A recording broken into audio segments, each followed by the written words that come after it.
Hallelujah hallelujah hallelujah യേശുവേ ആരാധന യേശുവേ ആരാധന ഹല്ലേലൂയ ഹല്ലേലൂയ. പ്രിയമുള്ള സഹോദരങ്ങളെ, ചെറിയ ചെറിയ ചിന്തകൾ അല്പം സമയത്തേക്ക് പങ്കുവയ്ക്കുവാനായിട്ടാണ് ആഗ്രഹിക്കുന്നത്. നമ്മുടെ പാതിരാത്രി പ്രാർത്ഥന എത്ര പേര് നടത്തുന്നുണ്ടെന്ന് എനിക്കറിയില്ലെങ്കിലും പ്രാർത്ഥന കൃത്യമായിട്ട് പിതാക്കന്മാർ പുസ്തകങ്ങളിൽ എഴുതി വച്ചിട്ടുണ്ട്. എത്ര പേര് ഉപയോഗിക്കുന്നു, എത്ര പേര് പ്രാർത്ഥിക്കുന്നു എന്ന് എനിക്കറിയില്ല. അപ്പം അതിൻ്റെ അവസാന ഭാഗത്ത് ഇങ്ങനെ ഒരു കാര്യം രേഖപ്പെടുത്തിയിട്ടുണ്ട്: മാലാഖമാരുടെ സ്തുതിപ്പ്. അത്യുന്നതങ്ങളിൽ അല്ലേ, അത്യുന്നതങ്ങളിൽ സ്വർഗീയ മാലാഖമാർ സ്തുതിക്കുന്നത് പോലെ ഞങ്ങളും സ്തുതിച്ചു പറയുന്നു. പിന്നെ അടുത്ത വാക്യം എന്താണ്? മറന്നുപോയി. അടുത്തെന്താ പാടുന്നത്? അത്യുന്നതങ്ങളിൽ ദൈവത്തിന് സ്തുതി, ഭൂമിയിൽ സമാധാനം. ഇതാണ് സ്വർഗീയ മാലാഖമാരുടെ സ്തുതി. എന്താണ്? അത്യുന്നതങ്ങളിൽ ദൈവത്തിന് സ്തുതി, ഭൂമിയിൽ ആർക്കാ? സന്മനസ്സുള്ളവർക്ക് സമാധാനം. ആർക്കാണ്? സന്മനസ്സുള്ളവർക്ക്. എന്താ സന്മനസ്? നല്ല മനസ്സുള്ളവർക്ക് സമാധാനം കിട്ടും. സമാധാനം ഉണ്ടോ? വീട്ടിലേക്ക് സമാധാനം ഉണ്ടോ? ഇല്ല. എന്താ കാരണം? നല്ല മനസ്സ് ഇല്ലാത്ത കൊണ്ട്. ഹല്ലേലൂയ. നല്ല മനസ്സുള്ളവർക്ക് സമാധാനം. ഈ സമാധാനം കിട്ടണമെങ്കിൽ ഒരു കാര്യം പറഞ്ഞു വയ്ക്കുന്നത് എന്താണ്? ദൈവത്തെ സ്തുതിക്കുന്നവർക്ക് സമാധാനം കിട്ടും. ഹല്ലേലൂയ. ദൈവത്തെ സ്തുതിക്കുന്നവർക്ക് ദൈവം നൽകുന്ന ഏറ്റവും വലിയ അനുഗ്രഹമാണ് സമാധാനം. നമുക്ക് നഷ്ടപ്പെട്ടു പോയതും ഈ സമാധാനം. കുറച്ച് പേരെങ്കിലും ഇവിടെ വന്നിട്ടുള്ളത് ഈ സമാധാനം നഷ്ടപ്പെട്ടു പോയവരാണെന്ന് ഞാൻ ചിന്തിക്കുക. അതുകൊണ്ടാണ് ഇങ്ങനൊരു ചിന്ത ഇന്ന് ഇവിടെ പങ്കുവയ്ക്കാനായിട്ട് സ്വർഗത്തിലെ ദൈവം എന്നെ പ്രേരിപ്പിച്ചത്. പരിശുദ്ധാത്മ വെളിപ്പെടുത്തിയ ചില കാര്യങ്ങൾ. സമാധാനം നഷ്ടപ്പെട്ടു പോയ കുറേ ആളുകളെ നമ്മളൊക്കെ, ഞാനും നിങ്ങളുമൊക്കെ ഉൾപ്പെടുന്ന സമൂഹത്തിന് സമാധാനം നഷ്ടപ്പെട്ടു പോയിട്ടുണ്ട്. ഇന്ന് ജീവിക്കുന്ന കാലഘട്ടത്തിൻ്റെ പ്രത്യേകതയും അതുതന്നെയാണ്. എവിടെയും അസമാധാനത്തിന് വിത്തുകളാണ് വിതയ്ക്കപ്പെടുന്നതും വളർത്തപ്പെടുന്നതും കായ്ക്കുന്നതുമൊക്കെ അസമാധാനത്തിൻ്റെ വിത്തുകളാണ്. പ്രിയമുള്ള ദൈവമക്കളെ, അങ്ങനെയെങ്കിൽ ദൈവം നൽകുന്ന സമാധാനമാണ് നമ്മുടെ ജീവിതത്തിൽ വിതയ്ക്കപ്പെടേണ്ടത്. ഹൃദയങ്ങളിൽ വിതയ്ക്കപ്പെടേണ്ടത് സമാധാനത്തിന് വിത്തുകളാണ്. അത് മുളയ്ക്കപ്പെടേണ്ടത് സമാധാന വിത്തുകളാണ്. ഫലം കൊടുക്കേണ്ടതും സമാധാനത്തിന് വിത്തുകളാണ്. അതുകൊണ്ട് തന്നെ വേദപുസ്തകത്തിൽ ദൈവസ്തുതിയെക്കുറിച്ച് ചില കാര്യം പറഞ്ഞു വയ്ക്കുന്നു. ഞാൻ പറഞ്ഞല്ലോ, ദൈവത്തെ സ്തുതിക്കുന്നവർക്ക് ലഭിക്കുന്ന അനുഗ്രഹമാണ് സമാധാനമെന്ന് പറയുന്നു. അതുകൊണ്ട് ദൈവത്തെ സ്തുതിക്കുന്ന ഒരുപാട് വേദഭാഗങ്ങൾ എന്ന് പറഞ്ഞാൽ സങ്കീർത്തനം മുഴുവനും ദൈവത്തെ സ്തുതിക്കുന്ന വേദഭാഗങ്ങളാണ്. എന്നാൽ 133, 134, 135, 146, 147, 148, 143, 150 ഈ സങ്കീർത്തനങ്ങളിലൊക്കെ ആരംഭിക്കുന്നത് തന്നെ ദൈവത്തെ സ്തുതിപ്പി, കർത്താവിനെ സ്തുതിപ്പി. അതെന്താണ്? അത് നല്ലതാണ്. അതെന്താണ്? നല്ലതാണ്. ദൈവത്തെ സ്തുതിക്കുന്നത് എന്തുകൊണ്ടും നല്ലതാണ്, യോജിച്ചതാണ്. എന്തുകൊണ്ടും മനുഷ്യ ജീവിതത്തിൽ അത് ആവശ്യമുള്ളതാണ്. ഒരു ക്രിസ്ത്യാനി എന്ന നിലയിൽ മാത്രമല്ല, ദൈവത്തെ സ്തുതിക്കുവാൻ ഞാനും നിങ്ങളുമൊക്കെ കടപ്പെട്ടവരാണ്. കാരണം നമ്മെ ദൈവം സൃഷ്ടിച്ചത് ദൈവത്തെ സ്തുതിക്കുവാൻ വേണ്ടിയിട്ടാണ്. ഹല്ലേലൂയ. അതുകൊണ്ട് പുരുഷന്മാരുടെ ശവസംസ്കാര ശുശ്രൂഷയിൽ രണ്ടാമത്തെ ശുശ്രൂഷയുടെ ആദ്യത്തെ ഒരു പ്രീമിയർ സദറയുള്ളൂ. ആ പ്രീമിയർ സദറയുടെ ഏകദേശം മധ്യഭാഗത്തായി നമ്മൾ വായിച്ചു പോകുമ്പോൾ ഒരു കാര്യം ഇങ്ങനെ പിതാക്കന്മാർ എഴുതി വച്ചിട്ടുണ്ട്: കർത്താവെ, നിന്നെ സ്തുതിക്കുവാൻ വേണ്ടി സൃഷ്ടിക്കപ്പെട്ടിരിക്കുന്ന 10 കമ്പിയുള്ള കിന്നരത്തെക്കുറിച്ച് നിനക്ക് മനസ്സലിവ് തോന്നണമേ. ഹല്ലേലൂയ. എന്താ പറഞ്ഞിരിക്കുന്നത്? നിന്നെ സ്തുതിക്കുവാൻ വേണ്ടി സൃഷ്ടിക്കപ്പെട്ടിരിക്കുന്ന 10 കമ്പിയുള്ള കിന്നരത്തെക്കുറിച്ച് നിനക്ക് മനസ്സലിവ് തോന്നണം. ഒരു മനുഷ്യൻ മരിച്ചു കിടക്കുമ്പോൾ അപ്പുറത്തും ഇപ്പുറത്തുമൊക്കെ അവൻ്റെ വേണ്ടപ്പെട്ടവരും സ്വന്തക്കാരുമൊക്കെ കരഞ്ഞുകൊണ്ടിരിക്കുമ്പോൾ പുരോഹിതൻ ഈ പ്രാർത്ഥന നടത്തുകയാണ്: ദൈവമേ, നിന്നെ സ്തുതിക്കുവാൻ വേണ്ടി സൃഷ്ടിക്കപ്പെട്ടിരിക്കുന്ന 10 കമ്പിയുള്ള കിന്നരത്തെക്കുറിച്ച് നിനക്ക് മനസ്സലിവ് തോന്നണമേ. ഈ ശരീരം ചിതലിനും പുഴുവിനും കൂടായിത്തീരുന്ന മാനുഷിക ജനലുകളും കതകുകളുമാണ്. എങ്കിലും ദൈവമേ, ഞങ്ങൾ നിന്നോട് പ്രാർത്ഥിക്കുന്നു, ഈ 10 കമ്പിയുള്ള കിന്നരത്തെക്കുറിച്ച് നിനക്ക് മനസ്സലിവ് തോന്നും. കാരണം ഇവൻ സൃഷ്ടിക്കപ്പെട്ടിരിക്കുന്നത് നിന്നെ സ്തുതിക്കുവാൻ വേണ്ടിയല്ലാതെ മറ്റൊന്നിനുമല്ല. Hallelujah, hallelujah. എന്തിനു വേണ്ടി സൃഷ്ടിക്കപ്പെട്ടതാണ്? 10 കമ്പിയുള്ള കിന്നരം. കേട്ടിട്ടുണ്ടോ? കിന്നരത്തിന് എത്ര കമ്പികളുണ്ട്?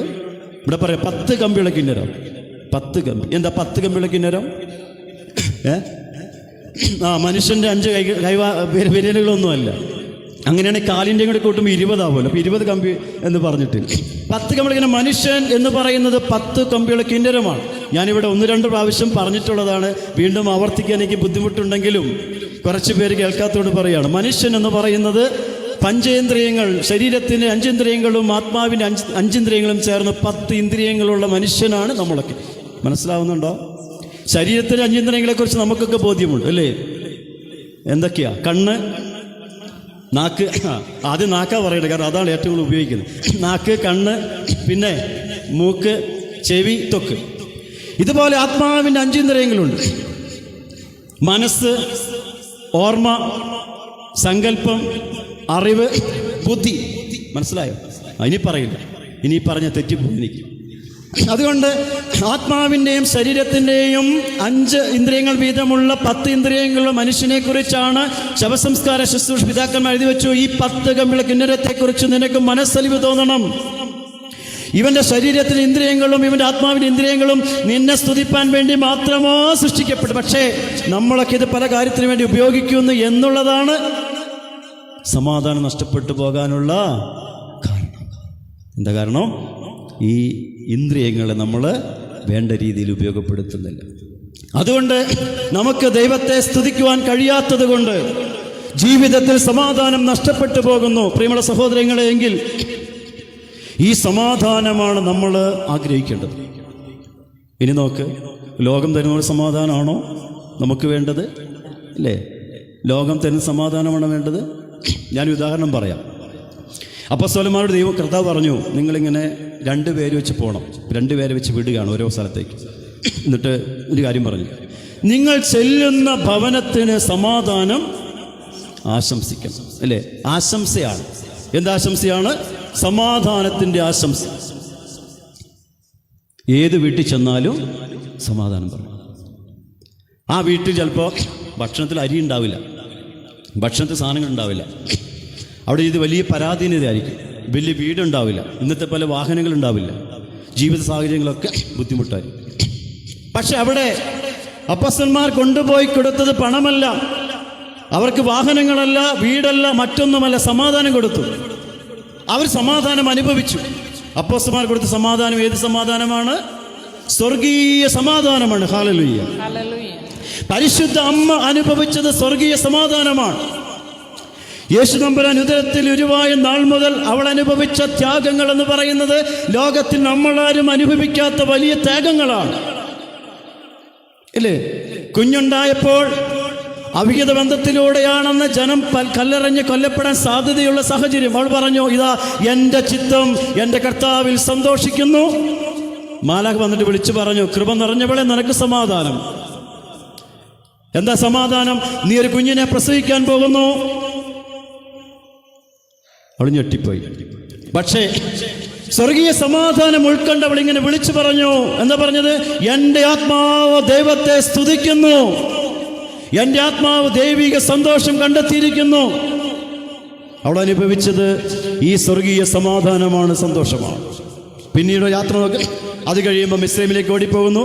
കുറച്ച് കഴിയുമ്പോൾ തിരിച്ച് ഇങ്ങോട്ട് ഓടുന്നു. ഇവിടെ വരുമ്പോൾ പ്രശ്നമാണ്, വീണ്ടും പറഞ്ഞ് നസ്രത്തിലേക്ക് പോകുന്നു. പിന്നെ ഇങ്ങനെ ഈ യേശുവിൻ്റെ കാൽവറിയുടെ യാഗം വരെയും അമ്മയുടെ യാത്ര എന്ന് പറയുന്നത് കഷ്ടതകളും ത്യാഗങ്ങളും നിറഞ്ഞ യാത്രയാണ്. പക്ഷേ അവൾ അനുഭവിച്ച ഒരു സന്തോഷമുണ്ട്, സമാധാനമുണ്ട്. അതെന്തായിരുന്നു? സ്വർഗീയ സന്തോഷവും സമാധാനവുമാണ്. അതുകൊണ്ട് ജീവിതത്തിൽ എല്ലാ പ്രശ്നങ്ങളും വന്നപ്പോഴും അമ്മ ഇങ്ങനെ പറഞ്ഞു, അവളെല്ലാം ഹൃദയത്തിൽ സംഗ്രഹിച്ചു. അല്ലേ? നമ്മളെന്താ ചെയ്യാം? പ്രശ്നങ്ങൾ വരുമ്പോൾ പെറുപെറുക്കും, കുറ്റപ്പെടുത്തും. നീ കാരണാടി, അല്ലെങ്കിൽ ചേട്ടൻ കാരണം എങ്ങനെയൊക്കെ പറ്റിയത്, അല്ലെങ്കിൽ മക്കളോട് മക്കൾ കാരണമാ. പക്ഷേ പരിശുദ്ധ അമ്മ അനുഭവിച്ച ഒരു സമാധാനമുണ്ട്, സ്വർഗീയ സമാധാനം. അതുകൊണ്ട് എല്ലാ ഹൃദയത്തിൽ സംഭരിച്ചു. പ്രിയമുള്ള ദൈവമക്കളെ, ഞാൻ ഈ ഭാഗത്തേക്ക് വരിക.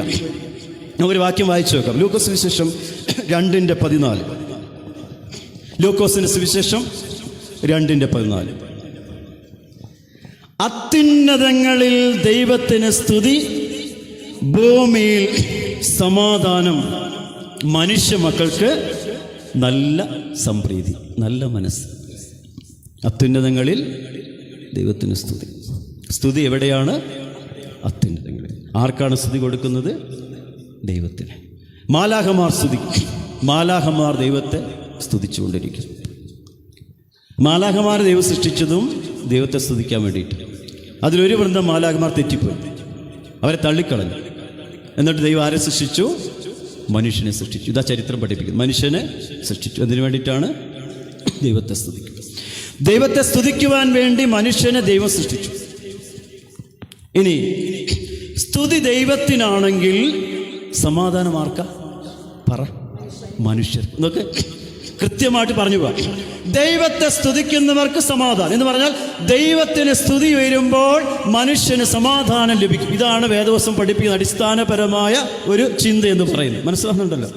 അപ്പോൾ ദൈവത്തെ സ്തുതിക്കുന്നവരായി നമ്മളൊക്കെ മാറുമ്പോൾ ദൈവ സമാധാനം കൊണ്ട് നമ്മൾ നിറയും. ഹല്ലേലൂയ.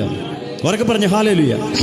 ദൈവത്തെ സ്തുതിച്ചുകൊണ്ടിരിക്കുമ്പോൾ ദൈവ സമാധാനം അറിയും. അതുകൊണ്ടാണ് ദൈവത്തെ സ്തുതിക്കുന്ന ആളുകൾ സ്തുതിച്ചുകൊണ്ടിരിക്കുമ്പോൾ രോഗം മറന്നു പോവുക, രോഗം മാറിപ്പോവുക, പ്രശ്നങ്ങൾ മാറിപ്പോവുക. ഈ സുവിശേഷ യോഗയിൽ ധ്യാനവും കഴിയുമ്പോൾ അയ്യോ ഒത്തിരി ആശ്വാസം. എന്താ കാരണം? ദൈവത്തെ സ്തുതിച്ചുകൊണ്ടിരുന്നപ്പോൾ ദൈവം ഇടപെട്ടു. ഇതാ അത്യുന്നതങ്ങൾ ദൈവത്തിന് സ്തുതി. എല്ലാ സ്തുതികളും ദൈവത്തെ കാര്യം ചെയ്യുക. എല്ലാ സ്തുതികളും ദൈവത്തെ അടുക്കലേക്ക് പോയപ്പോൾ ദൈവം പറഞ്ഞു, മകനെ മകളെ, നിനക്കെൻ്റെ സമാധാനം. യോഹന്നാൻ 14:27. ഇതാ ഞാൻ നിങ്ങൾക്ക് എന്നെ സമാധാനം തരുന്നു, ലോകം തരുന്നത് പോലെയുള്ള സമാധാനമല്ല ഞാൻ തരുന്നത്. അപ്പൊ ലോകം തരുന്ന സമാധാനമുണ്ട്, ദൈവം നൽകുന്ന സമാധാനമുണ്ട്. പരിശുദ്ധ അമ്മ സ്വീകരിച്ചത് ലോകത്തിന്റെ സമാധാനമായിരുന്നില്ല. ആണെങ്കിൽ ഈ കുഞ്ഞിനെ ഉദരത്തിൽ സ്വീകരിക്കുവാൻ അമ്മ ഒരിക്കലും തയ്യാറാകുമായിരുന്നില്ല. മിസ്രൈമിലേക്ക് ഓടിപ്പോകുമായിരുന്നില്ല. ക്രൂശിന് ചുവട്ടിൽ പോയി കരഞ്ഞുകൊണ്ട് നിൽക്കുമായിരുന്നില്ല. അവൾ സ്വീകരിച്ചത് ദൈവിക സമാധാനം. ഹല്ലേലൂയ. അതുകൊണ്ട് അവളുടെ ജീവിതത്തിൽ എന്താണ് സമാധാനമെന്ന് മനസ്സിലായി. അതുകൊണ്ട് സമാധാനത്തോടെ ലോകം വിട്ടുപോയി പരിശുദ്ധമ്മ. ദൈവസന്നിധിയിലേക്ക് മാറ്റപ്പെട്ടു അമ്മ. നമുക്ക് എത്ര പേർക്ക് സമാധാനത്തോടെ ലോകം വിട്ടുപോകാൻ സാധിക്കും? നമുക്കൊരുപക്ഷെ ആർക്കും സാധിച്ചെന്ന് വരില്ല. കാരണം നമ്മളാരും സ്വർഗീയ സമാധാനം ഇതുവരെ അനുഭവിച്ചിട്ടില്ല. പ്രിയമുള്ള ദൈവമക്കളെ, അങ്ങനെയെങ്കിൽ ഈ സ്വർഗീയ സമാധാനം നമുക്ക് ലഭിക്കണമെങ്കിൽ ദൈവത്തെ സ്തുതിക്കുന്നവരായി നമ്മൾ മാറണം. ഇല്ലേ? നമുക്ക് അല്പം മടിയുണ്ട് സ്തുതിക്കാൻ. ഞാൻ പറയട്ടെ, നമ്മുടെ കുർബാന ആരംഭിക്കുന്നതിന് മുമ്പ് സ്വാഭാവികമായിട്ടും പ്രഭാത പ്രാർത്ഥനയോടുകൂടെയാണ് കുർബാനയിലേക്ക് നമ്മൾ കടന്നു വരിക. ഈ കുർബാനയ്ക്ക് തുടങ്ങുമ്പോൾ പ്രഭാത പ്രാർത്ഥനയിലെ ആദ്യത്തെ ഗാനം എന്ന് പറയുന്നത് എന്താ? വ്രതമൊടു നിന്നെ പ്രസവിച്ച നിർമ്മല കന്യകയുടെ കൂടെ നിൻ സ്തുതി പാടാൻ കർത്താവേ. അടുത്തതോ? പ്രവചിച്ച സത്യപ്രവാചകരോടുകൂടെ നിൻ സ്തുതി പാടാൻ കർത്താവേ ഞങ്ങൾക്കർഹതയേകണമേ. പീഡകൾ അനവധിയേറ്റവരം സഹതന്മാർ മൗദ്യാനന്മാർ എന്നിവർ തൻ സ്തുതി പാടാൻ ഞങ്ങൾക്കർഹതയേകണമേ. ദീപവെളിച്ചമണയ്ക്കാത്തോരഞ്ജതിമതികൾ സഹിതം നിൻ സ്തുതി പാടാൻ കർത്താവ്. എൻ്റെ അവസാനം പറയാം. അവസാനത്തേതാണ് മാലാഖമാരെ കുറിച്ച് പറയാണ്, അല്ലേ? വാനവ സേനകൾ നിന്നെ സ്തുതിക്കുന്നവർ സ്തുതിപ്പാൻ ഞങ്ങളെ യോഗ്യരാക്കണം. എന്താ ഇങ്ങനെ പാട്ടുകൾ പിതാക്കന്മാർ എഴുതി വെച്ചത്? ഇല്ലേ? ദൈവത്തെ സ്തുതിച്ച് ദൈവീക അനുഗ്രഹങ്ങളും സമാധാനവും ജീവിതത്തിൽ അനുഭവിച്ച ഒരു തലമുറ, അല്ലെങ്കിൽ ഒരു പഴയ തലമുറ നമുക്കുണ്ട്. Hallelujah, hallelujah. ദൈവിക സമാധാനം ജീവിതത്തിൽ അനുഭവിച്ച ഒരു പൂർവിക ഒരു തലമുറ നമുക്കുണ്ട്. പൂർവിക പിതാക്കന്മാർ നമുക്കുണ്ട്. അവരനുഭവിച്ച സമാധാനം അവർ ദൈവത്തെ സ്തുതിച്ചത് കൊണ്ട് ലഭിച്ച സമാധാനമാണ്. അതുകൊണ്ട് പിതാക്കന്മാർ എഴുതി വെച്ചു, ഇതാ പരിശുദ്ധ അമ്മ ദൈവത്തെ സ്തുതിച്ചു, അവർ ദൈവിക സമാധാനം അനുഭവിച്ചു. ഇനി നോക്ക്, ഈ പാട്ടുകളെല്ലാം കഴിഞ്ഞിട്ട് നമ്മൾ പിന്നീട് പ്രവേശിക്കുന്ന വിശുദ്ധ കുർബാനയിലേക്ക്. വിശുദ്ധ കുർബാനയുടെ പേരെന്താണെന്നറിയോ? സമാധാന ബലിയെന്ന. ഹല്ലേലൂയ. മനസ്സിലാവുന്നുണ്ടോ? സമാധാന ബലി എന്നാണ് വിശുദ്ധ കുർബാനയുടെ വ്യാഖ്യാനം. എന്താ കാരണം? കുർബാനയിലേക്ക് കയറുമ്പോൾ, ദർഗയിലേക്ക് കയറുന്ന പുരോഹിതൻ ആദ്യം നടത്തുന്ന പ്രാർത്ഥന സമാധാനത്തിൻ്റെ പ്രാർത്ഥനയാണ്. അല്ലേ? അതെ. അത് കണ്ടിട്ട് തിരിഞ്ഞു നിന്നിട്ട് പുരോഹിതൻ പറയാം, പിതാവാം ദൈവത്തിൻ്റെ സ്നേഹവും പറ സന്തവും സഹവാസവും നിങ്ങളോട് കൂടെ ഉണ്ടായിരിക്കട്ടെ. അപ്പം ഇങ്ങനെ കുർബാന എന്ന് പറയുന്നത് സമാധാനത്തിൻ്റെ യാഗമാണ്, സമാധാന ബലിയാണ്. അതുകൊണ്ട് യെശയ്യാപ്രവാചകൻ എഴുതി വെച്ചു, ഇവൻ സമാധാന പ്രഭു എന്നറിയപ്പെടും. നമ്മൾ അർപ്പിക്കുന്ന വിശുദ്ധ കുർബാന യേശുക്രിസ്തുവാണ്. അതുകൊണ്ട് യേശുക്രിസ്തുവാകുന്ന ബലിയെയാണ് നമ്മൾ വിശുദ്ധ കുർബാനയിൽ ഓർക്കുന്നത്. അതുകൊണ്ട് യേശുക്രിസ്തു നമ്മുടെ ജീവിതത്തിൽ കടന്നു വരുമ്പോൾ സമാധാനം അനുഭവിക്കാൻ നമുക്ക് സാധിക്കും. ഹല്ലേലൂയ. അതിനെന്ത് വേണം? ദൈവത്തെ സ്തുതിക്കുവാൻ നമുക്ക് സാധിക്കണം. അതുകൊണ്ട് യേശു തമ്പുരാൻ ബേത്ലഹേമിൽ ജനിച്ചപ്പോൾ മാലാഖമാർ വന്നിട്ട് ഇങ്ങനെ പറഞ്ഞു, അത്യുന്നതങ്ങളിൽ ദൈവത്തിന് സ്തുതി. എവിടെ സ്തുതി? അത്യുന്നതങ്ങളിലാണ് ദൈവത്തിന് സ്തുതി. എന്നിട്ട് പറയാണ്, ഇതാ ഭൂമിയിൽ സന്മനസ്സുള്ളവർക്ക് സമാധാനം. പ്രിയമുള്ളവരെ, യേശുക്രിസ്തു ബേത്ലഹേമിൽ ജനിച്ചു. യേശുക്രിസ്തു ബേത്ലഹേമിൽ ജനിച്ചപ്പോൾ യേശുവിന് നൽകേണ്ടത് സ്തുതിയാണ് എന്ന് ഓർമ്മപ്പെടുത്തുകയാണ്. ദൈവത്തെ പോലെ തന്നെ യേശു ദൈവപുത്രനായതുകൊണ്ട് യേശുവിനെയും നമ്മൾ സ്തുതിക്കണം. ആരുടെ സന്ദേശമാണ്? മാലാഖമാരുടെ സന്ദേശമാണ്. കാരണം അവർ സ്വർഗത്തിൽ എപ്പോഴും ദൈവത്തെ സ്തുതിച്ചുകൊണ്ടിരിക്കും. അവർ സ്തുതിച്ചുകൊണ്ടിരുന്ന ആ ദൈവപുത്രനാണ് ഭൂമിയിൽ മനുഷ്യനെ അവതരിച്ചതുകൊണ്ട് ഇവന് യോഗ്യമാകുന്നത് സ്തുതികൾ മാത്രമേയുള്ളൂ. ഹല്ലേലൂയ. ഇവന് യോഗ്യമായത് ഈ സ്തുതികൾ മാത്രമേ ഉള്ളൂ, മറ്റൊന്നും ഇവൻ ആവശ്യമില്ല. മനുഷ്യൻ്റെ ഉള്ളിൽ നിന്ന് ഉയരുന്ന സ്തുതികളെ ദൈവത്തിന് ആവശ്യമുള്ള ദൈവമക്കളെ. അങ്ങനെയെങ്കിൽ നമ്മൾ ദൈവത്തെ സ്തുതിക്കുമ്പോൾ ദൈവം നമ്മെ സമാധാനം നൽകി അനുഗ്രഹിക്കും. ഹല്ലേലൂയ.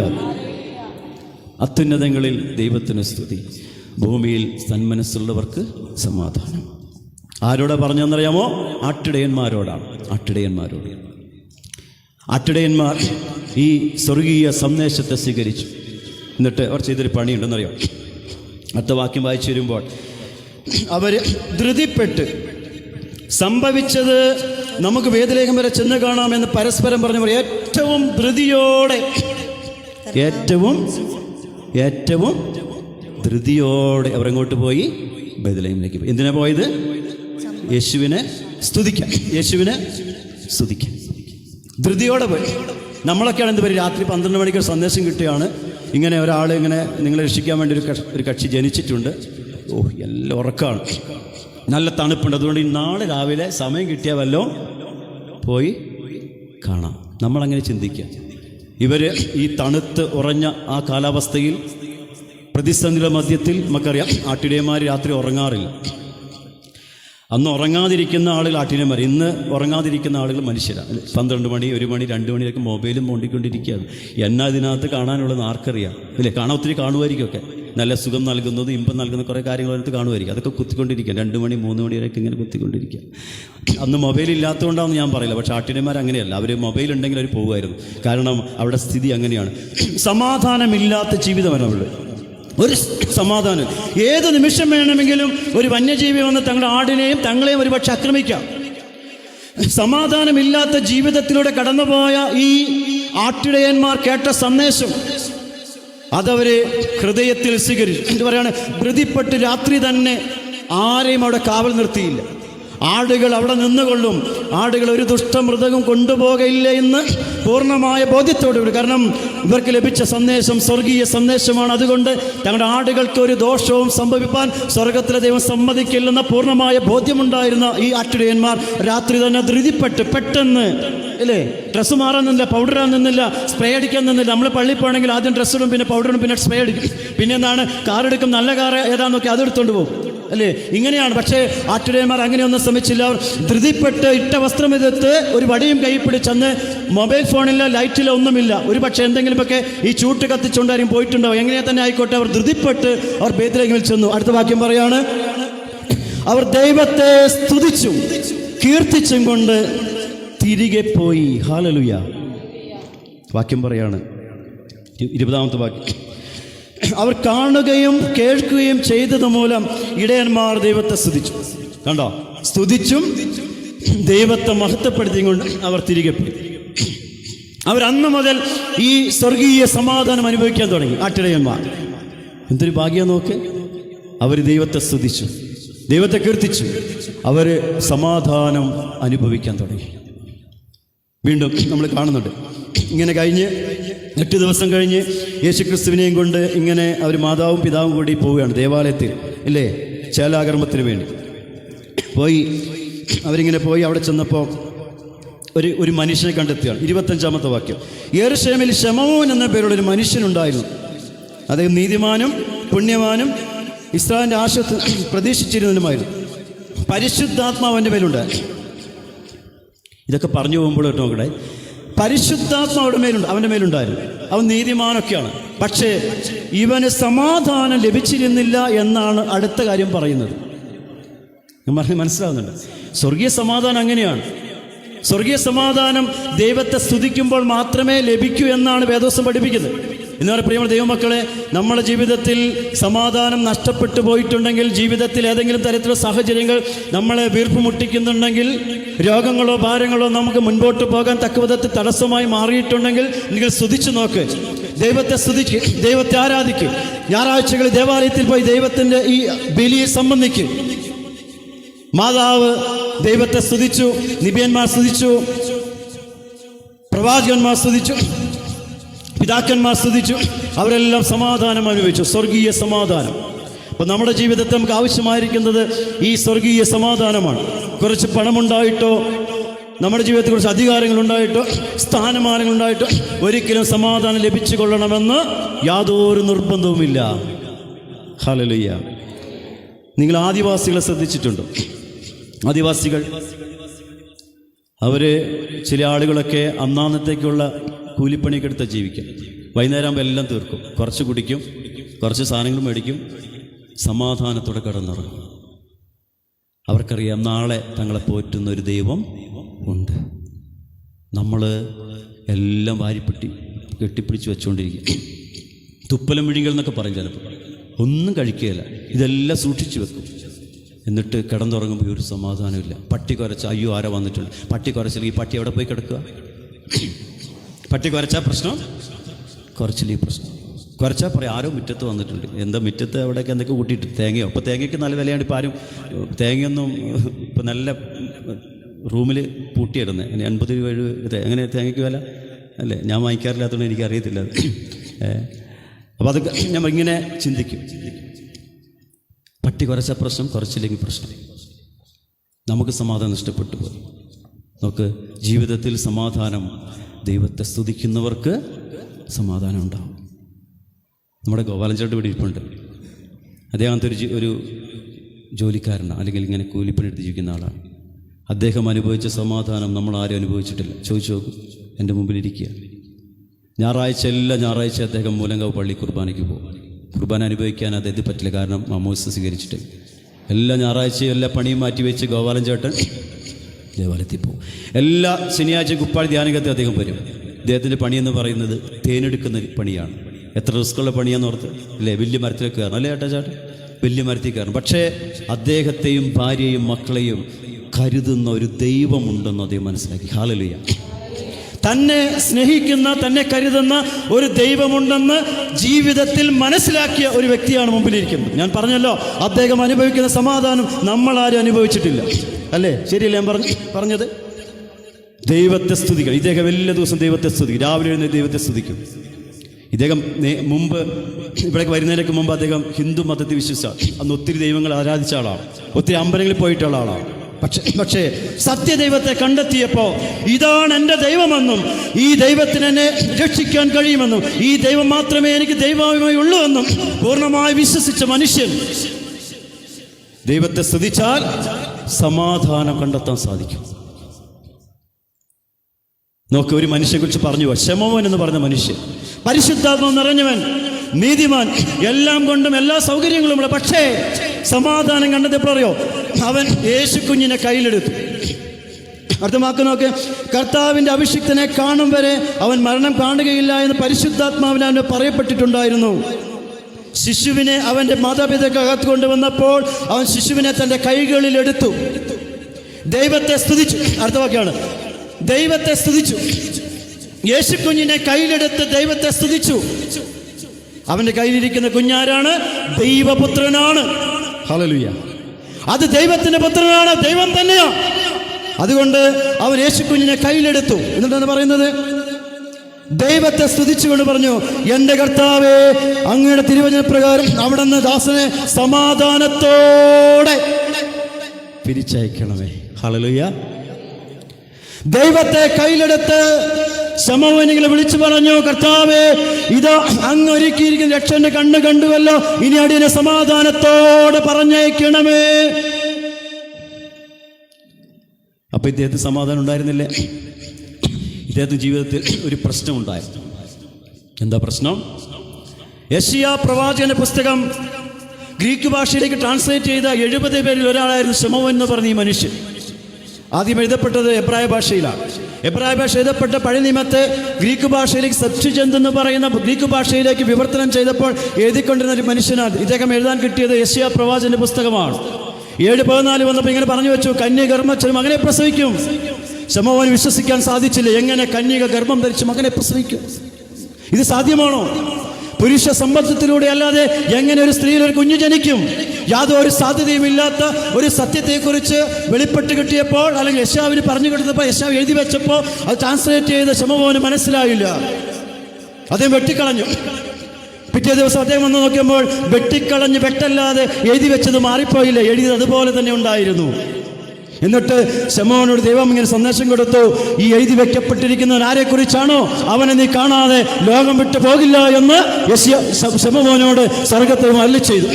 പ്രിയ സഹോദരങ്ങളെ, അങ്ങനെയാണ് ഈ 8 ദിവസം മാത്രം പ്രായമുള്ള യേശുക്കുഞ്ഞിനെ കൊണ്ട് അമ്മയും യോസേപ്പ് പിതാവും കൂടി യെരൂശലേം ദേവാലയത്തിൽ പോയി കഴിഞ്ഞപ്പോൾ അവിടെ വെച്ച് ഇവനെ കയ്യിലെടുത്തിട്ട് ശമൂവേൽ ഇങ്ങനെ പറഞ്ഞു, ഇതാ നീ ഒരിക്കൽ രക്ഷന്റെ കണ്ണ് കണ്ടുവല്ലോ, ഇനി അവിടെ സമാധാനത്തോടെ പറഞ്ഞയക്കണമേ. സമാധാനം നഷ്ടപ്പെട്ടു പോയി. ഈ എന്താണ് ഇത്? കാണുന്നില്ലല്ലോ, കാണാൻ പറ്റുകയില്ലല്ലോ എന്ന ആ ഒരു ആകുലതയാണ് അദ്ദേഹത്തിന് സമാധാനം നഷ്ടപ്പെടുത്തി. നമുക്കറിയാം, ചില കാര്യങ്ങളെക്കുറിച്ചുള്ള ചിന്തകൾ നമ്മുടെ സമാധാനത്തെ പലപ്പോഴും നഷ്ടപ്പെടുത്തിയിട്ടുണ്ട്. ചില കാര്യങ്ങളെക്കുറിച്ച് ചിന്തകൾ ജീവിതത്തിൽ നമ്മുടെ സമാധാനം പലപ്പോഴും നഷ്ടപ്പെടുത്തി കളഞ്ഞു. ഒരു കാര്യം ഉണ്ടാവില്ല. കുറച്ച് കഴിയുമ്പോൾ നമ്മൾ തൊണ്ട പൊളിച്ചതുപോലെ അവസാനം ഒന്നുമില്ലാത്ത സാഹചര്യം മാറ്റപ്പെടുന്നാലും ചില ആളുകൾ ജീവിതത്തിൽ ചിലതിനെക്കുറിച്ചൊക്കെ ആകുലപ്പെട്ടുകൊണ്ട് സന്തോഷം സമാധാനം നഷ്ടപ്പെടുത്തി കളഞ്ഞിട്ടുണ്ട്. ശമൂവേൽ പറഞ്ഞു, നീ ഈ കുഞ്ഞിനെ കാണാതെ ലോകം വിട്ടു പോകില്ല. അദ്ദേഹം പറഞ്ഞു, ഇനി എന്നെ സമാധാനം പറഞ്ഞയക്കണം. കാരണം എന്താണ്? ഞാനിതാ ദൈവത്തെ സ്തുതിച്ചു, എനിക്ക് സമാധാനം കിട്ടി. ഹല്ലേലൂയ. അവർക്ക് പറഞ്ഞു, ഹല്ലേലൂയ, ഞാൻ ദൈവത്തെ സ്തുതിച്ചു, എനിക്ക് സമാധാനം കിട്ടി, ഇനി എനിക്ക് സമാധാനത്തോടെ ലോകം വിട്ടു പോകാം. നമുക്ക് അടുത്ത വാക്യം കൂടി പറയാണ്. കുറച്ചും കൂടി താഴേക്ക്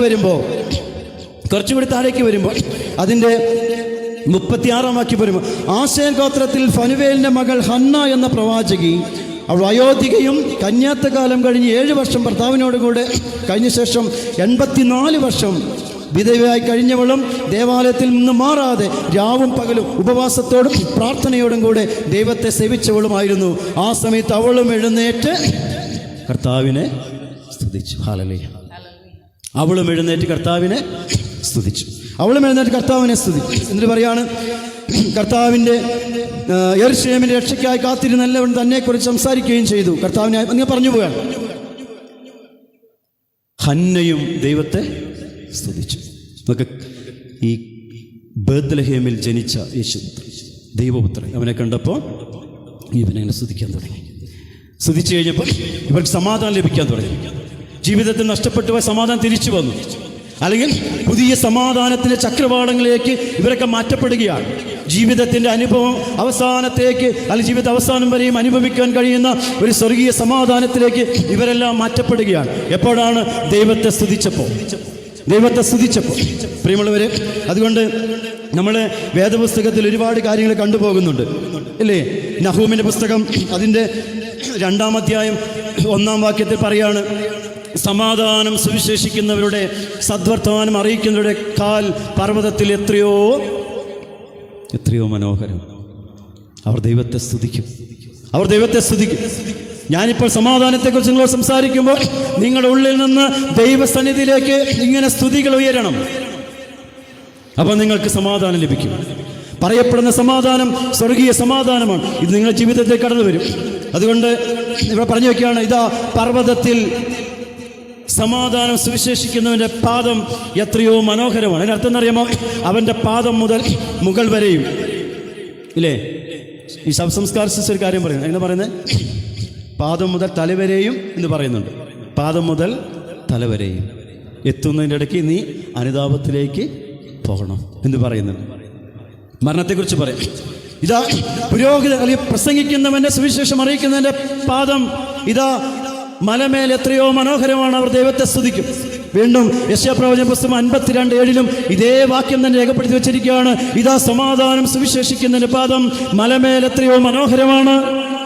പ്രിയമുള്ള ദൈവമക്കളെ, അപ്പോൾ ദൈവത്തെ സ്തുതിക്കുന്നവർക്ക് ലഭിക്കുന്നതാണ് സമാധാനം എന്ന് പറയുന്നത്. ദൈവത്തെ സ്തുതിച്ചാൽ നമുക്ക് ദൈവിക സമാധാനം, സ്വർഗീയ സമാധാനം ജീവിതത്തിൽ അനുഭവിക്കാൻ സാധിക്കും. ലോകം തരുന്നത് പോലെയല്ല. ലോകത്തിന് നമുക്ക് നൽകാൻ പറ്റുന്ന ചില സമാധാനമുണ്ട്, അതെല്ലാം പരിമിതങ്ങളിൽ ഒതുങ്ങി നിൽക്കുന്നതാണ്. അത് പരിമിതികളിൽ നിൽക്കുന്നതാണ് ഈ സമാധാനം എന്ന് പറയുന്നത്. ചില സമാധാനങ്ങൾ അങ്ങനെയാണ്. ചില ആളുകൾ സമാധാനം കിട്ടാൻ വേണ്ടി മദ്യം കഴിക്കും. മദ്യത്തിന് ഇൻടോക്സിക്കേഷൻ, അതിൻ്റെ ലഹരി കഴിഞ്ഞാൽ അവൻ്റെ സമാധാനം നഷ്ടപ്പെട്ടു പോയി ഇല്ലേ? മറ്റു പല സാഹചര്യങ്ങളിലും ആളുകൾ സമാധാനം കണ്ടെത്താൻ ശ്രമിക്കും. പക്ഷേ ഇതൊന്നും ശാശ്വതമായ സമാധാനമല്ല. എന്നാൽ ദൈവത്തെ സ്തുതിക്കുന്നവർക്ക്, അവൻ ദൈവമായ കർത്താവെന്ന് ഏറ്റുപറയുന്നവർക്ക് സ്വർഗീയ സമാധാനം അനുഭവിക്കുവാൻ സാധിക്കും. ഞാനൊരു സംഭവം കൂടി പറഞ്ഞ് അവസാനിപ്പിക്കും. യോഹന്നാന്റെ സുവിശേഷത്തിൽ നമ്മൾ 20-ാം അധ്യായം 19ഉം 20ഉം വാക്യങ്ങൾ നമ്മൾ കാണുന്നുണ്ട്. യേശുമ്പുരാൻ ഉയർത്തെഴുന്നേറ്റു. യേശു ഉയർക്കുന്ന സമയത്ത് അപ്പോസ്തലന്മാർ എവിടെയായിരുന്നു? ഉയർക്കുന്ന സമയത്ത് അവരൊക്കെ എവിടേക്കൊക്കെ ഓടിപ്പോയേക്കുമായിരുന്നു അല്ലേ? അവരെവിടേക്ക് ഓടിപ്പോയി. യേശു ക്രൂശിക്കപ്പെടാൻ പിടിച്ച സമയത്ത്, യേശുവിനെ പിടിക്കപ്പെട്ട സമയത്ത്, അവർ വന്ന് പിടിച്ച സമയത്ത് അപ്പോസ്തലന്മാരെല്ലാം ഓടിപ്പോയി. പിന്നെ ഓടിപ്പോയതിനെ കുറിച്ച് നമ്മൾ പിന്നീട് കുറെ കഴിഞ്ഞിട്ട് കാണുന്നത്. രണ്ടുപേരെ കുറിച്ച് പരാമർശങ്ങളൊക്കെ പിന്നെ പറഞ്ഞു പോകുന്നുണ്ട് അല്ലേ? പത്രോസിനെ കുറിച്ചും യോഹന്നാനെ കുറിച്ച് പറയുന്നു. ഇസ്കറിയാത്ത് യൂദ എന്ന് പറയുന്ന ഒറ്റിക്കൊടുത്തവൻ പോയി കെട്ടിഞ്ഞാണ് ചാവുന്നു. പിന്നെ ആരെക്കുറിച്ച് പറയാം? പത്രോസിനെ യോഹന്നാനെ കുറിച്ചും ഇവരെ കുറിച്ച് മാത്രമേ പറയുന്നുള്ളൂ. മറ്റാരെക്കുറിച്ച് വലിയ സൂചനകളൊന്നുമില്ല. ബാക്കി എത്ര പേരുണ്ട്? ബാക്കി 9 പേര് എവിടെയാണെന്ന് ആർക്കും നിശ്ചയമില്ല. പക്ഷേ യേശുക്രിസ്തു ഉയർത്തെഴുന്നേറ്റ് കഴിഞ്ഞപ്പോൾ അപ്പോസ്തലന്മാരെല്ലാം ഒരുമിച്ച് കൂടി സെഹ്യോൻ മാളികയിൽ. അവിടെ കാര്യം പറയാണ്. 20:19 വായിക്കൂ. 20:19 യോഹന്നാന്റെ സുവിശേഷം 20:19. ആഴ്ചയുടെ ആദ്യ ദിവസമായ അന്ന് വൈകിട്ട് ശിഷ്യന്മാർ യഹൂദരെ ഭയന്ന് കതകടച്ചിരിക്കെ യേശു വന്ന് അവരുടെ മധ്യ നിന്ന് അവരോട് പറഞ്ഞു, നിങ്ങൾക്ക് സമാധാനം. കണ്ടോ, അവിടെ പറഞ്ഞു പോകുന്ന എന്താണ്? യഹൂദന്മാരുടെ ഭയം നിമിത്തം പേടിച്ച് ഭയന്ന് അവർ വാതിലടച്ച് ഇരിക്കുക.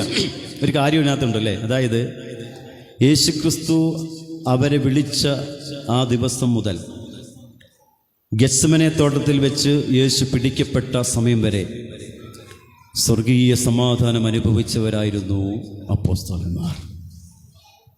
Hallelujah, hallelujah. ഈ ഒരു നീണ്ട കാലഘട്ടം, ഒരുപക്ഷെ 3.5 വർഷ കാലഘട്ടം അവർ ഈ സ്വർഗീയ സമാധാനം അനുഭവിച്ചു. ഒന്നിനെക്കുറിച്ചും ആകുലപ്പെട്ടില്ല. ഒന്നിനെക്കുറിച്ചും ഒരു കുറവിനെക്കുറിച്ച് അവർ ചിന്തിച്ചില്ല. കാരണം എന്താണ്? യേശു കൂടെയുണ്ട്. ഹല്ലേലൂയ, യേശു കൂടെയുണ്ട്.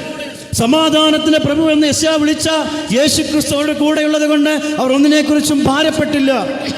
രോഗം വരുമ്പോൾ യേശുവിൻ്റെ അടുക്കൽ ഓടിച്ചെല്ലും. യേശു കൈതൊട്ട് സൗഖ്യപ്പെടുത്തും അല്ലേ? അപ്പോസ്തലന്മാർ മാത്രമല്ല എല്ലാവരും. വിശക്കുന്ന സമയത്ത് യേശു അവർക്ക് അപ്പം കൊടുത്തു അല്ലേ? അല്ലേ? അപ്പം കൊടുത്തു. അവർക്ക് എന്താണോ ആവശ്യമുള്ളത് അതൊക്കെ ദൈവം കൊടുത്തു. അതിനേക്കാൾ ഉപരിയായി കർത്താവ് അവർക്ക് സമാധാനത്തെ പ്രദാനം ചെയ്തു. ഏത് സമാധാനമാണ്? സ്വർഗീയ സമാധാനം. ലോകം നൽകുന്ന സമാധാനമല്ല, സ്വർഗീയ സമാധാനം. അങ്ങനെയാണെങ്കിൽ യേശുക്രിസ്തുവിന് വേറെ എന്തെങ്കിലും കൊടുക്കാമായിരുന്നു. അങ്ങനെ ആ സമാധാനം അനുഭവിച്ചവർ ഒരു നിമിഷം യേശു മാറ്റപ്പെട്ടപ്പോൾ അവരുടെ ജീവിതത്തിൽ നിരാശ വന്നു. നിരാശ. ഇനി എന്തു ചെയ്യും? ഉണ്ടായിരുന്ന പണി കളഞ്ഞിട്ടാണ് യേശുവിന് പിന്നാലെ പോയത്. എന്താ പണി? എന്തായിരുന്നു? ചിലർക്ക് മുക്കപ്പണിയായിരുന്നു, മീൻപിടുത്തം. ഒരാൾ ചുങ്കംപിരിവുകാരൻ. പലരും പല ജോലി. ഒരാൾ ഒരു പണിയില്ലാതെ ഒരു അത്തിവൃക്ഷത്തിന് ചുവട്ടിരിക്കുന്നവൻ. അന്ന് പണിയൊന്നും കിട്ടിയില്ല. ആരാണ്? നഥാനിയേൽ. ഫിലിപ്പോസ് വന്നിട്ട് മതവാലി പറഞ്ഞു, നഥാനിയേലെ, ഞാനിങ്ങനെ ഒരാളെ കണ്ടിട്ടുണ്ട്, സമാധാനത്തിൻ്റെ പ്രഭു യേശുക്രിസ്തു രക്ഷകൻ. അപ്പോൾ അവൻ ചോദിച്ചു, നസ്രത്ത് വല്ല നന്മയും വരുമോ? നീ വന്ന് കാണ്. നഥാനിയിൽ വരുമ്പോൾ യേശു പറഞ്ഞു, ഇതാ ഇവനാണ് സാക്ഷാൽ ഇസ്രായേൽ. അങ്ങനെ പറഞ്ഞു. ഒരു പണിയുമില്ലാതിരുന്നവൻ, അന്ന് പണിക്ക് പോയിട്ടുണ്ടാവില്ല, പണി കിട്ടിയിട്ടുണ്ടാവില്ല. നമുക്കറിയാമല്ലോ, പല അന്നത്തെ കാലഘട്ടത്തിൽ വലിയ എല്ലാവരും പണി കിട്ടാൻ ബുദ്ധിമുട്ടാണ്. അങ്ങനെ ഒരു മനുഷ്യൻ, അവനും കൂടി അങ്ങനെ എണ്ണി വന്നപ്പോൾ 12 പേരായി. 12 പേരിൽ 3 പേരൊഴികെ ബാക്കിയുള്ളവരൊക്കെ ഓടിപ്പോയി. യേശു പിടിക്കപ്പെട്ടപ്പോൾ സമാധാനം നഷ്ടപ്പെട്ടു പോയവർ, നിരാശപ്പെട്ടു പോയവർ. ഇനി മുൻപോട്ട് എന്താണ് ജീവിതം? ഇനി എങ്ങനെ മുൻപോട്ട് പോകാൻ സാധിക്കും? ഉണ്ടായിരുന്ന വലയും കളഞ്ഞു, പടകവും വിറ്റു, ഇല്ലേ? ഇനി തിരിച്ചു വാങ്ങണി പൈസ ഇല്ല, ഉണ്ടോ? ഒരു പൈസ കയ്യിലില്ല. കർത്താവ് പറഞ്ഞു, എവിടെ പോകുമ്പോൾ ഒന്നും കൊണ്ടുപോകരുത്, പൈസ ഒന്നും കൊണ്ടുപോകാൻ പാടില്ല, പണസാക്ഷി കയ്യിലുണ്ടാകാൻ പാടില്ല, വടിയെടുത്തോ 2 ചെരുപ്പുണ്ടാകാൻ പാടില്ല, ഒരു ഉടുപ്പെടുത്തോ 2 ഇടാൻ പാടില്ല, മുഷൻ ഇട്ടുകൊണ്ട് കിടക്കുക. അല്ലെങ്കിൽ എവിടെയും കൊണ്ടുപോയി അലക്കിയിട്ട് എവിടെയും തുറന്നിട്ടിട്ട് വീണ്ടും അത് എടുത്തെടുത്തിട്ട് പോവുക. ഇത് മാത്രമാണ് പറഞ്ഞത്. അപ്പോൾ ഒന്നും കയ്യിലില്ലാത്തവർ, ഒന്നും നേടിയിട്ടില്ല, ഒരു സാധനവും കയ്യിലില്ല, ഒന്നും നേടാത്ത അപ്പോസ്തലന്മാർ നിരാശയോടെ ഭയത്തോടെ അവരിങ്ങനെ ഒരു വീട്ടിൻ്റെ ഉള്ളിൽ കയറിയിരിക്കുകയാണ്. മനസ്സിലാവുന്നുണ്ടോ? നമ്മുടെ ജീവിതമൊക്കെ ഇങ്ങനെ തന്നെയാണ്. അടച്ചിട്ട വീട്ടിൽ നമ്മളിങ്ങനെ ഇരിക്കുക, സമാധാനമില്ല, നിരാശ, ഒരു പ്രത്യാശയില്ല, ഇങ്ങനെ കഴിഞ്ഞുകൂടുക. അപ്പോൾ ഒരു കാര്യം കാണുകയാണ്, അല്ലേ? അപ്പോൾ എന്ത് ചെയ്യണമെന്നറിയോ? നമ്മുടെ ജീവിതം നിരാശ വരുമ്പോൾ, പ്രശ്നം വരുമ്പോൾ, പ്രതിസന്ധി സ്തുതിക്കണം, ദൈവത്തെ സ്തുതിക്കണം. ഒരു റൂമിനകത്ത് കയറി സ്തുതിക്കണം. അതുകൊണ്ട് വചനം പഠിപ്പിക്കുന്നത് എന്താണ്? രഹസ്യത്തിലുള്ള പിതാവിനോട് നീ രഹസ്യത്തിൽ പ്രാർത്ഥിക്കണം. അതായി പഠിപ്പിക്കുന്നത്.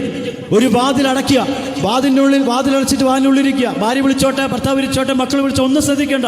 നിന്റെ ജീവിതത്തിൽ ഒരു പ്രതിസന്ധി ഉണ്ടെങ്കിൽ, പ്രശ്നമുണ്ടെങ്കിൽ, നീ വാതിലടച്ച് ആ ദൈവത്തിന്റെ സന്നിധിയിലെ മുട്ടുകൾ മടക്കി സ്വർഗത്തിലേക്ക് നോക്കി ദൈവത്തോട് പ്രാർത്ഥിക്കുക, ദൈവത്തെ സ്തുതിക്കുക. നിന്റെ പ്രശ്നത്തിന് പരിഹാരമുണ്ട്. ഇത് ഞാൻ വെറുതെ പറയുന്നതല്ല, ഇത് പരിശുദ്ധാത്മാവ് ബോധ്യം തന്ന ചില കാര്യങ്ങളാണ് നിങ്ങളോട് ഈ പകൽക്കാലം സംസാരിക്കുന്നത്. എൻ്റെ ചിന്തയിൽ വന്ന കാര്യങ്ങളൊന്നുമല്ല.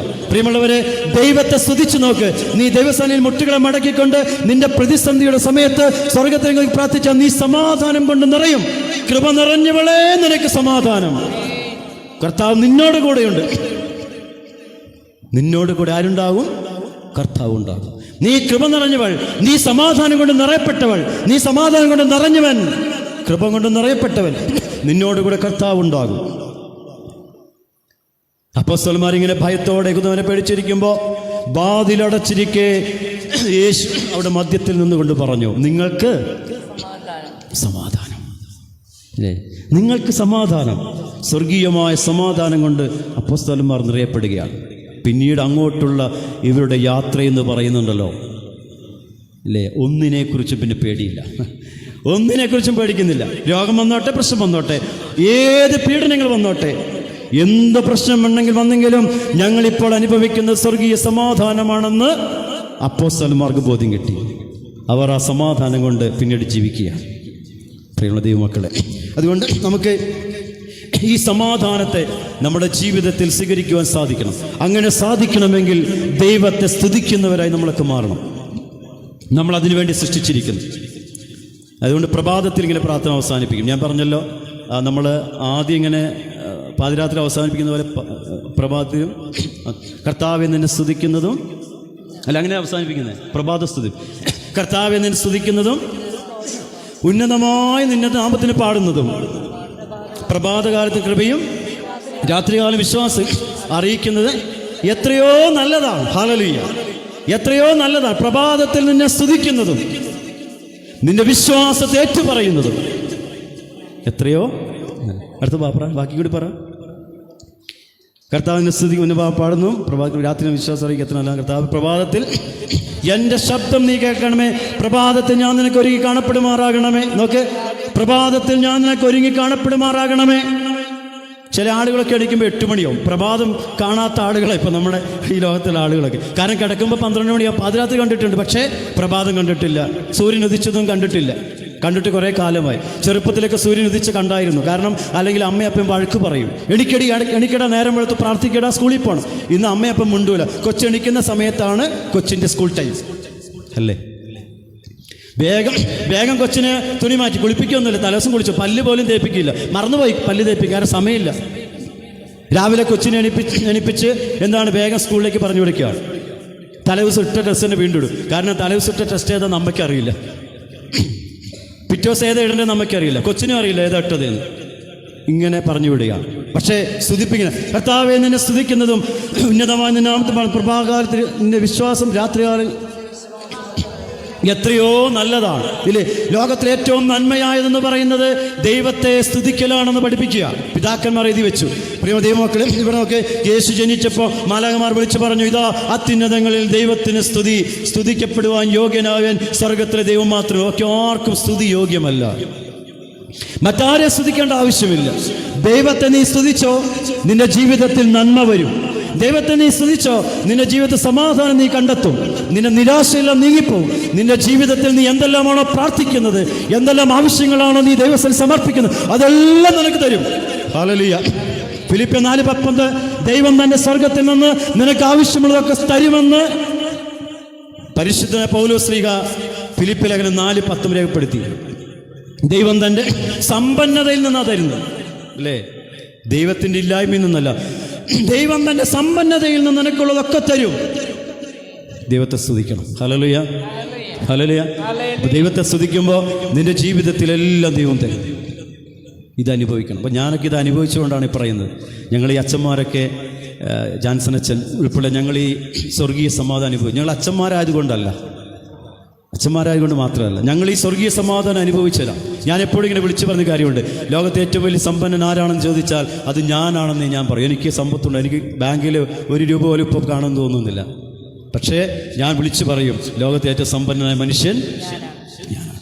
കാരണം എനിക്ക് എൻ്റെ കർത്താവിനെ കുറിച്ച് അറിയാം, എൻ്റെ കർത്താവിനെ കുറിച്ച് പറയാൻ എനിക്കറിയാം, എൻ്റെ കർത്താവിനെ കുറിച്ച് ആരുടെ മുമ്പിൽ സാക്ഷ്യപ്പെടുത്താൻ എനിക്കറിയാം. കാരണം ഈ കർത്താവിനെ ജീവിതത്തിൽ അനുഭവിച്ച അനുഭവത്തിൽ നിന്നാണ് ഈ കാര്യങ്ങളൊക്കെ നിങ്ങളോട് സംസാരിക്കുന്നത്. ഹല്ലേലൂയ, പ്രിയമുള്ളവരെ, അതുകൊണ്ട് ദൈവത്തെ സ്തുതിക്കണം. ഇങ്ങനെ സ്തുതിക്കുക, അപ്പോൾ സമാധാനം കൊണ്ട് നമ്മൾ നിറയും, ദൈവിക സമാധാനം ലഭിക്കും. നമുക്ക് ലോകത്തിൻ്റെ ഒരു സമാധാനം വേണ്ട. എന്തിനാ ലോകത്തിൻ്റെ സമാധാനം? ശാശ്വതമല്ലാത്തൊരു സമാധാനം നമുക്ക് എന്തിനാണ്? ദൈവം നൽകുന്ന, അത് അനശ്വരമായ എന്നും നിലനിൽക്കുന്ന, ഒരിക്കലും ഒരു കേടും വരാത്ത ഒരു സമാധാനം ഈ ലോകത്തിൽ ഉണ്ടെങ്കിൽ എന്തിന് നശ്വരമായ ഒരു സമാധാനത്തിന് പിന്നാലെ പോകണം? പോണോ? വേണ്ട. നമുക്ക് വേണ്ടത് സ്വർഗീയ സമാധാനം. അമ്മ അനുഭവിച്ച സമാധാനം, അപ്പസ്തലന്മാർ അനുഭവിച്ച സമാധാനം, പിതാക്കന്മാർ അനുഭവിച്ച സമാധാനം. 92 വയസ്സുള്ളപ്പോൾ, അല്ലേ, അവിടെ നിന്ന് അന്ത്യോക്യയിൽ നിന്ന് ഈ ഭാരതമണ്ണിലേക്ക് ഇറങ്ങി വന്ന പിതാവുണ്ട്, ബസേലിയോ സെൽതോ ബാവ. അദ്ദേഹം അനുഭവിച്ച സമാധാനം 1932 മഞ്ഞിനിക്കര എഴുതുന്ന നിക്താത്യോസ് ഏലിയാസ് തൃതീയൻ ബാവ, അദ്ദേഹം അനുഭവിച്ച സമാധാനമുണ്ട്. അതാണ് സമാധാനം, സ്വർഗീയ സമാധാനം. ഇപ്പോൾ 40 വയസ്സാകുമ്പോഴേക്കും ഒരു സമാധാനമില്ല. 92 വയസ്സായ മനുഷ്യൻ സമാധാനത്തോടെ ഇന്ത്യയിലേക്ക് വരിക. നമ്മൾ 40 വയസ്സാകുമ്പോൾ അയ്യോ തീർന്ന് ഇനി എന്താകും? പ്രിയമുള്ളവരെ, എന്നാൽ അവരനുഭവിച്ച സ്വർഗീയ സമാധാനത്തിലേക്ക് നമ്മളൊക്കെ അങ്ങ് കടന്നു ചെന്ന് കഴിഞ്ഞുണ്ടല്ലോ, നമ്മളൊക്കെ ഇങ്ങനെ നിറഞ്ഞു നിന്ന് ദൈവത്തെ സ്തുതിക്കും. ഹല്ലേലൂയ. ഈ ദൈവത്തെ സ്തുതിക്കണം. ഏത് ദൈവത്തെയാണ്? എനിക്കും നിങ്ങൾക്കും യാഗമായി, അല്ലെങ്കിൽ എനിക്കും നിങ്ങൾക്കും രക്ഷയുടെ യാഗമായി തീർന്ന ആ യേശുവിനെ സ്തുതിക്കണം. ശമവാൻ സ്തുതിച്ചതുപോലെ, ഹന്ന സ്തുതിച്ചതുപോലെ, ആട്ടുരേമ സ്തുതിച്ചതുപോലെ, ബേത്ലഹേമിൽ ജനിച്ച ആ ശിശുവിനെ നമുക്ക് വേണ്ടി കാൽവരിയിൽ 3 ആണിമേൽ യാഗമായി തീർന്ന ആ കർത്താവിനെ സ്തുതിക്കാൻ നമുക്ക് സാധിക്കും. Hallelujah, hallelujah. അതാണ് വേദപുസ്തകം പഠിപ്പിക്കുന്നത്. യോഹന്നാൻ 14:27 ലോകം തരുന്നത് പോലെയുള്ള സമാധാനമല്ല ഞാൻ തരുന്നത്. ഹല്ലേലൂയ. കണ്ണുകളടയ്ക്കാൻ പ്രാർത്ഥിക്കും.